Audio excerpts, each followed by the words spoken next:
안녕하세요. Undefined Being입니다.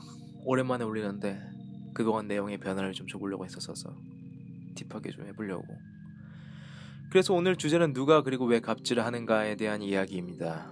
재밌겠죠?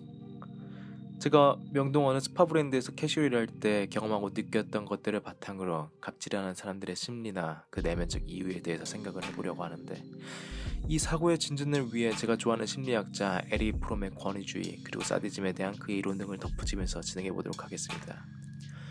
먼저 오늘 그릴 그림은 몇 가지 손 모양을 조금씩 겹쳐서 그려보려고 합니다. 제 손을 보면서 구글에 검색하다 이렇게 그리는 그림이 있더라고요. 재밌어 보여서 가져왔고요. 재밌겠죠? 시작하기 전에 목차를 띄워드릴게요. 흥미있는 부분 가셔서 들으셔도 되고 처음부터 들으셔도 되고요. 자라 명동점 사람이 엄청 많이 오는 데서 3개월 정도 캐셔로 일한 적이 있었습니다. 1층 여성복 파트에서 일했었는데 진짜 말 그대로 쉴 새가 없었어요.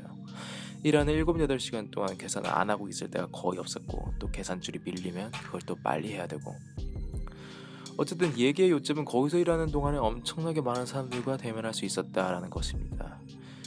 그 엄청 많은 사람들 중 대학이 상당히 까다로운 사람들은 이런 유형의 사람들이었는데, 손님이라는 우월한 위치를 무기로 일한 사람들을 어떤 식으로든 하대하려는 목적을 갖고 있던 사람들이었는데, 놀랍게도 그 노력은 마치 정확히 조준되어 있는 유도미사일 같아서 그 뚜렷한 목표를 갖고 내가 요리 피하고 저리 피하려 해도 끝까지 인격하다라는 관역을 따라 마침내 그 필사의 목적을 이루어내고야 만다는 것입니다.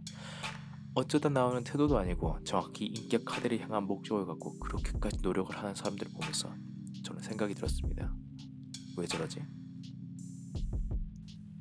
제 생각은 이런데, 그 사람들은 자신의 자아의 생명력을 잃었기 때문에 오직 가벌 시스템과 같은 질서 안에서 자신이 우월성을 느꼈을 경우에만 자신의 가치를 찾을 수 있는 사람들이기 때문에 그런 것들 말고는 자기의 이 세상 안에서의 존재를 증명해 줄 수 있는 수단을 갖고 있지 못하기 때문에 그런 것들에 집착하게 되는 것 같습니다. 에리 프롬은 그의 책 자유에서의 도피에서 이렇게 말합니다. 거대한 외부 세계의 존재는 현대인의 고독과 무력감을 증가시키고, 이러한 무력감은 권위주의적 성격에서 볼 수 있는 일종의 도피로 우리를 인도하든지 아니면 고립화된 개인이 자동인형처럼 되어 자아를 상실하게 하고, 그와 동시에 그 개인은 마음속으로는 자기 자신은 자유롭다고 생각하고 있다. 그러니까 현대인은 고독과 무력감을 견딜 수가 없어 권위주의적 성격이 되거나 자동인형이 되어 그것으로부터 도피한다는 말인데, 오늘은 그중 첫 번째 권위주의적 성격과 그중 특히 제가 몇몇의 갑질 유형과 연관되어 있다고 생각하는 사디즘적인 결부의 욕망에 대해서 알아보겠습니다.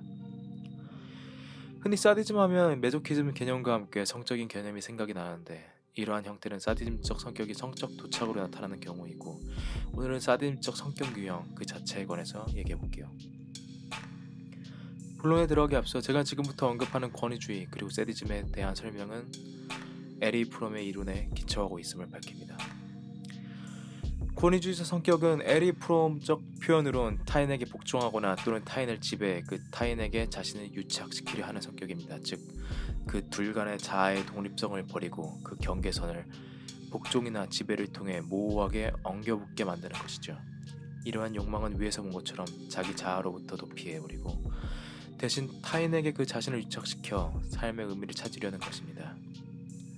한 예로 제가 볼 때 이러한 상태는 자신의 자녀에게 극히 집착하는 어머니에게서 관찰이 되는데, 그 어머니는 자신 개인의 삶을 온전히 포기하고 그 자녀의 인생, 성공 등에 완전히 자신을 유착시켜 자녀의 지극히 조그마한 문제에 불안을 느끼며 자녀들의 사소한 부분과 삶에 집착하게 됩니다.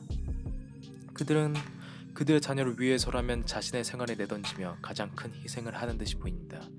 하지만 이러한 집착적인 포기와 희생은 그 어머니 스스로는 숭고하다 생각하겠지만, 사실 심리적으로 보면 어머니 자신의 자아로부터의 도피일 뿐이며, 자아를 포기하고 그로부터 도피한 그들은 더 이상 자기 독립적으로는 삶의 의미를 찾을 수 없으며 이를 자녀에게서 찾으려고 시도하므로 그 자녀를 거미가 먹이를 자신의 거미줄에 얽히고 설키게 하여 움직이지 못하게 하듯 그 자녀의 사소한 영역에까지 자신이 컨트롤하려 하여 자신에게 유착시킵니다. 이러한 유착의 형태는 그 어머니 개인의 삶의 불안을 약화시켜주는 듯이 보이지만, 프롬에 의하면 타인과 유착해 자신의 자아를 유지시키는 일은 결코 성공할 수가 없으며 이는 자신의 자아를 망하게 할 뿐이며 사실 내면적 불안을 더욱 증폭시킬 뿐이고, 그로 인해 그 유착에 대한 노력은 더욱 격렬해지는 악순환을 겪게 됩니다.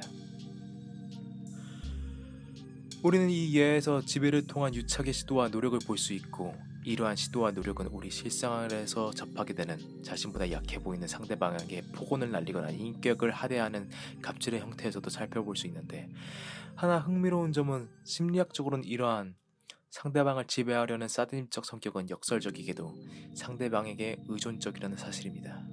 의외죠? 프롬에 따르면 사디즘적 인간의 심적 불안을 해소시켜줄 강자적 감정과 우월감은 그가 어떤 사람의 주인이 되고 있다는 사실에 기초하고 있기 때문에 역설적으로 그 피지배자를 굉장히 필요로 한다고 합니다. 상대방이 있어야지 우월감을 느낄 수 있든지 말든지 할 수 있으니까요. 다른 사람에게 의존하려 하거나 괴로워하려는 메조키즘 성격과 다른 사람을 지배하여 괴롭게 하고자 하는 사디즘적 성격은 외면적으로는 정반대인 듯이 보이지만 심리학적으로는 그 내면적 원인은 자아의 상실로부터 온 격렬한 불안으로 인한 타인과의 유착을 위한 노력으로 근본적인 성격은 동일합니다. 다만 메조키즘적 인간은 자신이 말살됨으로써 안전을 추구하고, 사디즘적 인간은 대상을 말살함으로써 안전을 획득합니다. 사디즘적 인간은 그러한 타인과의 유착을 위해 대상을 그의 손안에 있는 의지없고 무력한 도구로 만들고, 그들의 지배자가 되기 위해 자기 자신을 충분히 지켜갈 수 없는 약자들에게 적극적으로 창피를 주고 정신적 괴로움을 주는 방법을 사용하고 또 즐깁니다. 이러한 형태는 우리 사회에서 자주 목격되는 갑질의 성격과 유사하며, 백화점 점원에게 무릎 꿇게 하여 자신에게 사과하게 만드는 이들과 경비원분들에게 폭언을 일삼는 이들의 성격에서 발견할 수 있고, 또한 부끄럽지만 우리 스스로의 내면 안에서도 발견될 수 있을 거라 생각이 됩니다. 자, 그럼 빨리 그림을 완성시켜본 후 마무리 짓도록 하죠.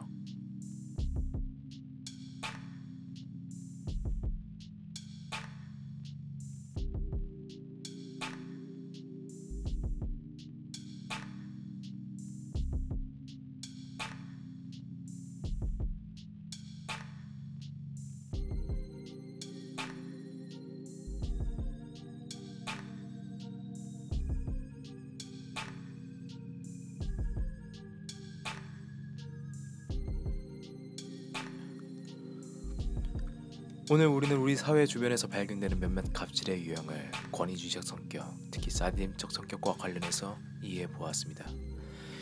타인이 창피 아래에서 괴로워하는 것을 보는 것이 사디즘적 성격의 충동이며, 그들을 완전히 지배하여 그들과 유착하고자 하는 것이 그 본질이며, 자아 상실로 인한 불안과 무력감이 그 원인입니다. 자아로부터의 도피는 건강한 생활과 정신을 파괴하고 격렬한 불안을 일으킵니다. 프롬은 진정한 자아의 성장은 오직 자기 자신에 대해서 마찬가지로 다른 사람들이 가진 자아의 특수성에 대하여 지극한 존경을 표시하는 상태에서만 가능하다고 말합니다. 한국 사회가 반드시 회복해야 할 부분이라고 생각합니다.